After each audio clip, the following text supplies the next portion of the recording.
En banlieue de Dakar, entre les communes de Malika et Keur Massar, s'étend l'une des décharges les plus vastes d'Afrique de l'Ouest. Créée en 1968, sans étude d'aménagement préalable pour accueillir les déchets de Dakar et sa région, toujours plus importants chaque année, cette décharge s'étend aujourd'hui sur environ 114 hectares. Face aux difficultés de gestion de l'État, les travailleurs informels et entreprises privées ont pris le relais. Cette décharge serait le plus grand employeur du Sénégal. Bienvenue à Mbeubeus. On est où là exactement On est à Yémen. Oui, c'est tellement loin, c'est pourquoi on l'appelle Yémen. Là on est au bout de la décharge en fait. On est à bout de la décharge. Parce qu'il y a le secteur Malika qui se trouve par là, l'autre secteur c'est Keur Massar, et ici en face c'est à Tivaouane Peulh. Il y a plus de 1000 personnes qui travaillent ici dans cette décharge. Parce que du jour au lendemain, les gens viennent. Du jour au lendemain, ils viennent. Parce que vu la conjoncture difficile actuellement dans ce pays, les gens sont obligés de venir ici pour gagner quelque chose, de quoi soutenir leur famille. Très tôt le matin, ils viennent pour faire la récupération. Il n'y a pas à attendre. Là-bas, ils commencent à prendre ce qu'ils voient déjà. Parce qu'en ce moment, il n'y a pas encore de rythme, parce qu'il y a les véhicules qui sont là-bas. Ils vont peut-être entrer vers les cours de 8h, 9h, voire 9h.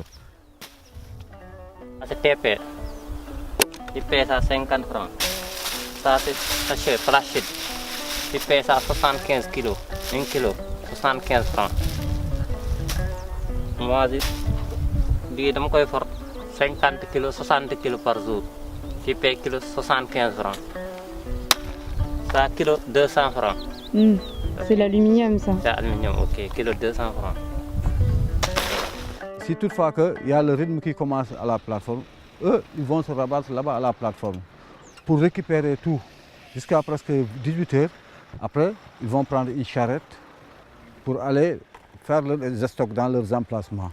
Arrivés jusque là-bas, ils peuvent commencer à trier. Dès qu'ils vendent, au minimum, ils ont 40 000, voire 60 000 par semaine, ou bien plus même.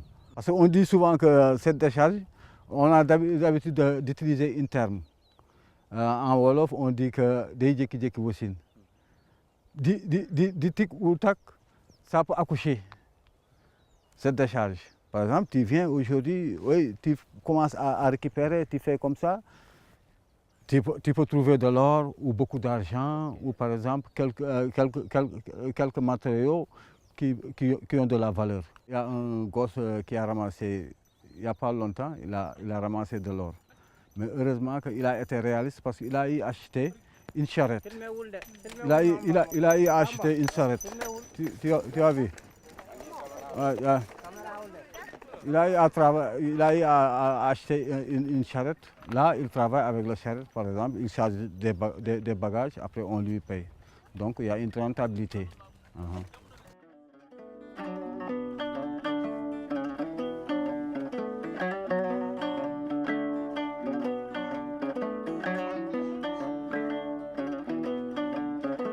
Je suis fier d'être un récupérateur puisque depuis 1966, je suis là.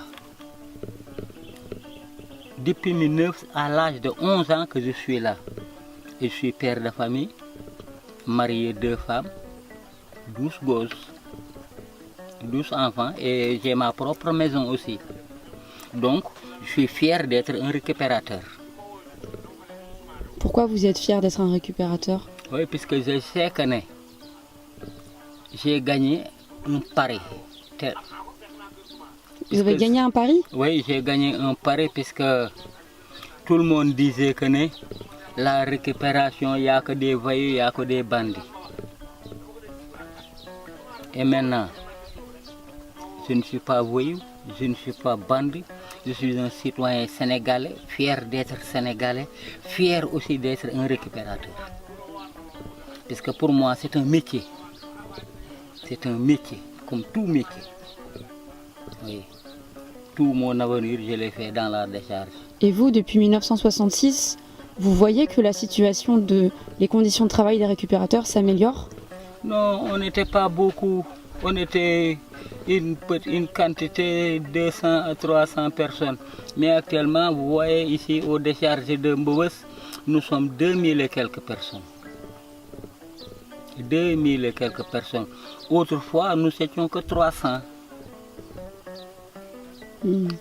Maintenant, la population savent que maintenant, la récupération est une réussite. C'est pourquoi la population du décharge a augmenté. Regardez, 300 à 2000 et quelques. Vraiment, c'est une chiffre, c'est une industrie qui a beaucoup d'emplois, 2000 et quelques emplois. Quelle entreprise sénégalaise a 2000 et quelques emplois? On peut le compter au Sénégal. Et la décharge le fait. Et la majeure partie, c'est des pères de famille ou mères de famille ou soutiens de famille que vous pouvez aller agresser ou bien aller voler. Ils ne l'ont pas fait, ils sont là à gagner leur vie honnêtement. Ces gens méritent d'être encouragés, méritent d'être encadrés, méritent d'être aidés. Puisqu'ils font partie de la jeunesse de ce pays.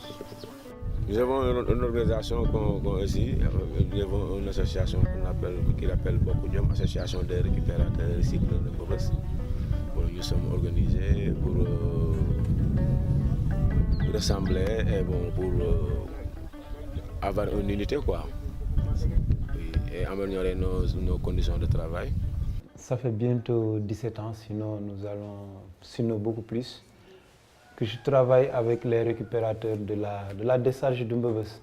Le constat a été fait que les travailleurs de l'informel, particulièrement les femmes, ne sont pas bien pris en charge ou quasiment ne sont pas pris en charge par les politiques publiques définies au niveau des États. Et ces organisations aussi ont souvent des besoins et rencontrent énormément de problèmes. C'est dans ce cadre d'ailleurs que Hugo a mis en œuvre un projet au Sénégal. Les récupérateurs à Mbobos sont organisés.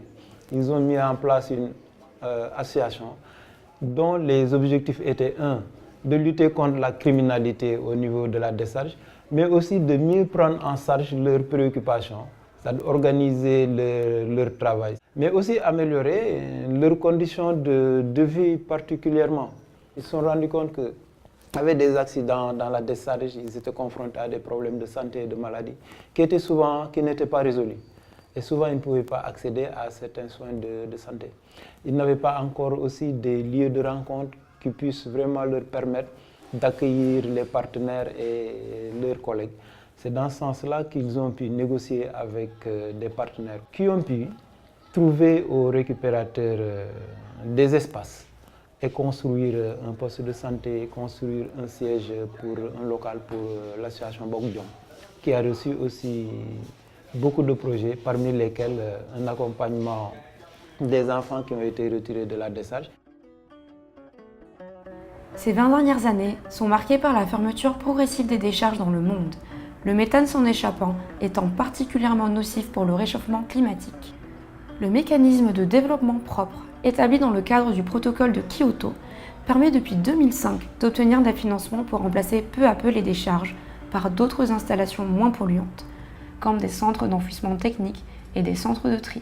On parle maintenant beaucoup plus de réaménagement, de reconversion.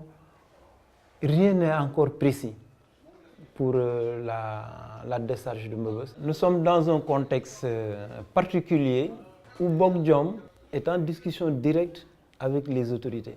Bokudjom n'a jamais eu cette opportunité de discuter directement avec des autorités ou d'établir des relations régulières. Cette fois-ci, Bokudjom répond directement à des invitations dans lesquelles il discute et des espaces qui lui sont ouverts pour poser les problèmes des récupérateurs. Je pense que cette assise doit permettre à l'association de mieux négocier les intérêts des récupérateurs de la décharge, qui, il faut le dire, c'est déjà l'intégration des récupérateurs dans le système de gestion des déchets à Dakar, mais c'est aussi la prise en compte du statut des récupérateurs, le contexte dans lequel nous sommes. C'est vraiment une bonne opportunité pour l'association Bokudjom pour se positionner. Après ce contexte favorable, il faudrait cependant que Bokudjom s'organise mieux pour faire face à certaines menaces. L'une des premières menaces, c'est en interne même à Bokudjom. Il y a des problèmes de gouvernance, des luttes de pouvoir au niveau de la direction même de l'association. Et l'autre, c'est la concurrence qui commence à s'installer au niveau de la décharge Mbobos. Avec des individus qui viennent, c'est des Sénégalais, c'est des entreprises ou des sociétés nationales ou étrangères qui viennent d'Asie, qui font le même travail que les récupérateurs. Souvent, ils embauchent même certaines personnes qui ne sont pas récupérateurs dans la décharge, ou bien qui viennent même auprès de certains récupérateurs pour les prendre les citoyens et essayer de nouer des relations de travail avec eux. Du point de vue ressources, Bokk Jom est très faible. Ne peut pas mener une concurrence avec ces entreprises qui sont dotées financièrement et qui ont aussi souvent certains appuis au niveau de certaines autorités. Donc c'est dire que Bokk Jom doit bien s'organiser parce que si la décharge arrive à être fermée, à mon avis, Bokk Jom va rencontrer des difficultés parce qu'ils ne sont pas intégrés actuellement dans le système de gestion des déchets dans la ville de Dakar. Même si le travail qu'ils font est important pour la préservation de l'environnement, même si c'est important aussi pour l'État, je pense qu'à mon avis, il faudrait se battre pour mieux se positionner et il faudra à ce moment être fort dans ce sens-là pour pouvoir faire face à l'État. Sinon, Bokk Jom va être avalé par tous ces concurrents qui sont là au niveau de la décharge et qui se reconstituent en récupérateurs. On reste ici, on discute, on prend le thé ensemble.